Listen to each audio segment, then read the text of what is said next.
Saudara, polisi mengungkap modus dukun palsu pengganda uang yang ditangkap Sabtu lalu. Pelaku meminta mahar uang korban 3 hingga 20 juta rupiah.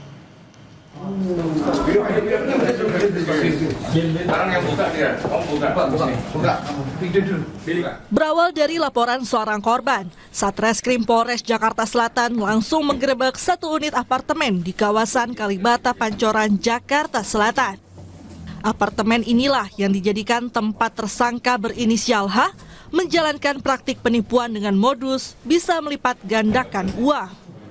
Dari lokasi ini polisi menemukan sejumlah uang pecahan 100.000 dan juga dolar Amerika yang ternyata semuanya palsu.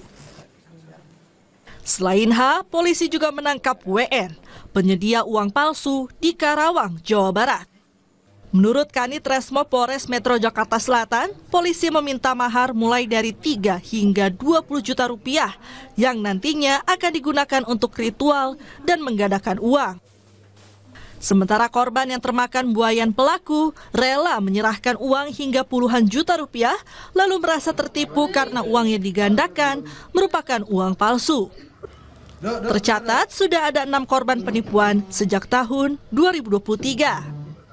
Adanya pengaduan maupun laporan dari masyarakat bahwa yang bersangkutan ini bisa menggandakan uang dengan cara yaitu korban membayar mahar sekitar 3 sampai 20 juta. Korban menyiapkan koper yang mana nanti dijanjikan oleh tersangka ini bahwa koper tersebut akan berisikan uang. Namun setelah koper tersebut dibuka oleh para korban, ternyata isinya hanya bantal maupun bed cover.